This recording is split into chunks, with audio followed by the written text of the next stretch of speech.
आज हम लोग का विषय है हिंदी में जो हम लोग कविता पढ़ने जा रहे हैं उसका शीर्षक है वह जन्मभूमि मेरी। ठीक है, और इसके जो कवि हैं सोहनलाल द्विवेदी। तो सबसे पहले समझना है कि जन्मभूमि क्या है। इसमें आया है, देखिए आप देखिएगा इसमें तो जन्मभूमि मातृभूमि ये शब्द का जो है प्रयोग हुआ है। तो जन्मभूमि किसे कहते हैं तनी से तुम बताओ। जहाँ पे जन्म होता है। और मातृभूमि देश, मातृभूमि देश। देखिए शाब्दिक अर्थ जब देखेंगे तो जन्म और भूमि दो शब्द हैं, यानी जन्म जहाँ हुआ और मातृ मतलब माँ और भूमि भी है मातृभूमि, यानी कि हम अपने जन्मभूमि को मातृभूमि भी कहते हैं। अब आप सोचेंगे कि भाई जन्मभूमि को मातृभूमि क्यों कहा जाता है। तो कभी भी जब कोई सिमिलर जब कोई समान रहेगा तभी ना हम कुछ कहेंगे। जैसे आप ट्विंस होता है ना, जुड़वे होते तो जुड़वे क्यों बोलते हैं, क्योंकि दोनों समान दिखता है। तो जन्मभूमि मातृभूमि क्यों है। तो जिस तरह से माँ हमें 9 महीने अपने गर्भ में पालती है, जन्म देती है, वैसे ही धरती भी हमें आजीवन पालती है ना, अपना अन्न अपना जल अपना वायु देकर। इसीलिए जन्मभूमि भी हमारी क्या है, माँ के समान। जैसे माँ हमें पालती है उसी तरह से जन्मभूमि भी पाल रही, तो जन्मभूमि हमारी मातृभूमि है। तो कवि ने यहाँ पर इसी जन्मभूमि की विशेषता को बतलाया है, अपने भारत देश की विशेषता को बतलाया है। ठीक है ना। और आपको आश्चर्य लगेगा कि पूरे विश्व में भारत ही ऐसा देश है जिसे माँ कहकर पुकारा जाता है, भारत माता। आपने सुना होगा ना, भारत माता की जय। कभी आपने सुना है चाइना माता की जय, अमेरिका माता की जय।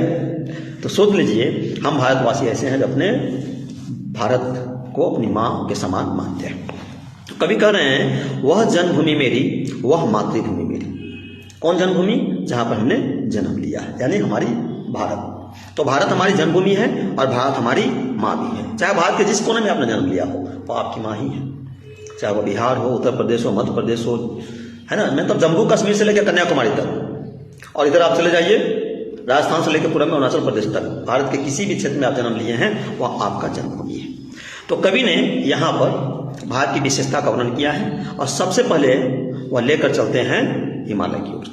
ऊंचा हिमालय, ऊंचा खड़ा हिमालय आकाश चूमता है, नीचे चरण तले पर नित्य सिंधु झूमता है। कभी क्या कर रहे हैं, हिमालय एक तरह समझिए कि भारत माँ की मुकुट है ना। वो ऐसा प्रतीत होता है कि आकाश को चूम रहा है। आकाश को चूमना मतलब आकाश को छूना है ना। जब नीचे आएंगे आप चले जाइए कन्याकुमारी, वहां पर हिंद महासागर।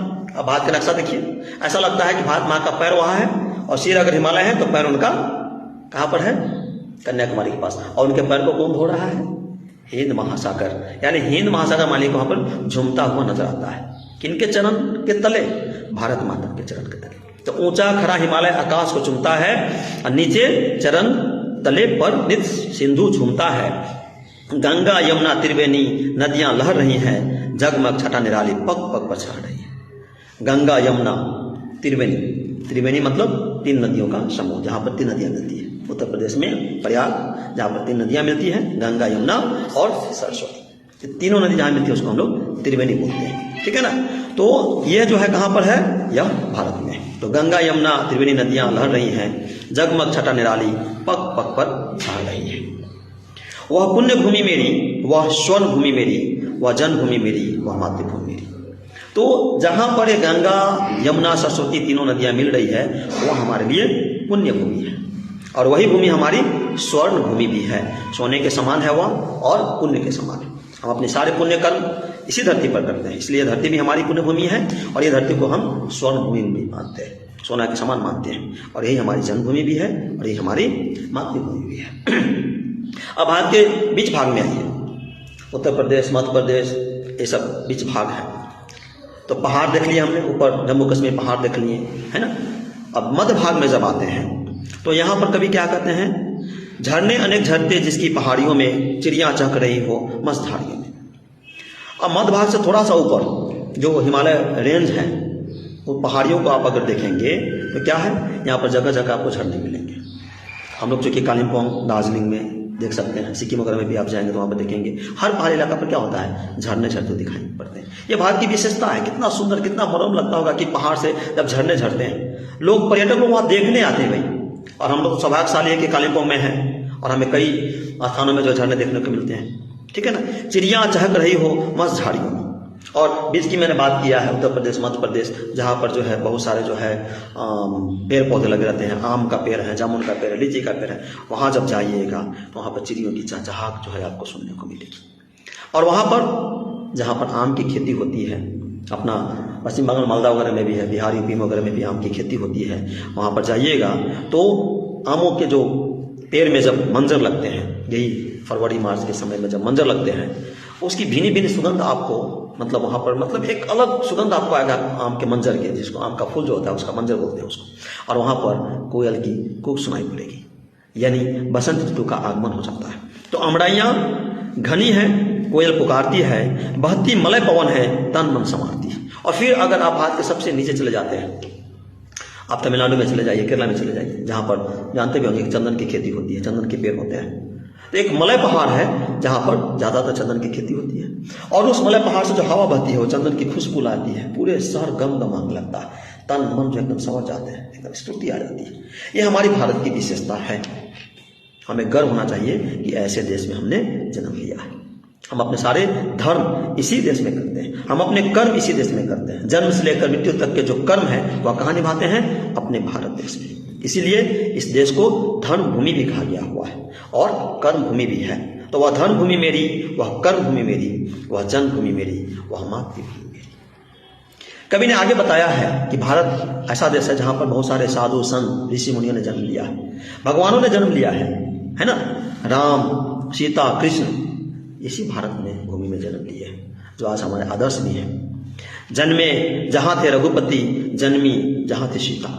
रघुपति अर्थात श्री राम, भगवान श्री राम का भी जन्म स्थान भारत ही है और माँ सीता का भी जन्म स्थान भारत ही है। और गर्व की बात है कि उसी भारत में हम और आप भी जन्म लिए। कितने गर्व की बात है, सोचिए कि जिस भूमि में माँ सीता का जन्म हुआ है, जिस भूमि पर भगवान राम का जन्म हुआ है, उस भूमि पर आपका जन्म हुआ है। एक गर्व और की बात है कि ऐसे देश में हमारा जन्म हुआ है। यहीं पर भगवान कृष्ण ने अपनी बंसी के माध्यम से पुनीत गीता का संदेश सुनाया है। आज गीता को लोग कहते हैं कि जीवन का आपका हर दुख सुख का जो है वहाँ पर ज्ञान है। जीवन में कभी भी आपको दुख आते हैं, एक बार आप गीता का अध्ययन कीजिए, उसके मन को समझिए, उसके शब्दों को समझिए, उसके वाक्यों को समझिए, लगा क्या सब कुछ गीता में कहा हुआ है। हम अगर गीता को समझ पाते हैं। इतना ही नहीं, गौतम ने जन्म लेकर जिसका सुयश बढ़ाया, भगवान गौतम बुद्ध का भी जन्म कहाँ हुआ है? भारत में हुआ है, जिन्होंने भारत का सुयश को बढ़ाया। आज अहिंसा की बात करने वाले कहाँ से सीखते हैं लोग? गौतम बुद्ध से। बुद्ध ने कहा युद्ध नहीं, शांति चाहिए। ये बुद्ध का भूमि है ना। ये भी हमारे लिए गर्व की बात है कि भगवान बुद्ध जैसे व्यक्ति हमारे देश में जन्म लिए। और आज इनके धर्म को, बौद्धिज्म को मानने वाले आज भी से बहुत सारे लोग हैं जो बुद्ध को मानते हैं, जिन्होंने जग को दया दिखाई और जग को दिया दिखाया।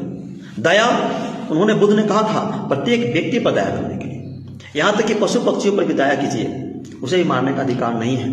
हम लोग बस मार के काट के खा जाते हैं अपने जवान का टेस्ट के लिए, लेकिन पशु पक्षियों की भी मारने का अधिकार नहीं। उसको भी जीवन भगवान ने दिया है, उसका जीवन छीनने का हमें अधिकार नहीं है। यह ज्ञान हमारे भगवान बुद्ध ने दिया। जग को क्या दिया?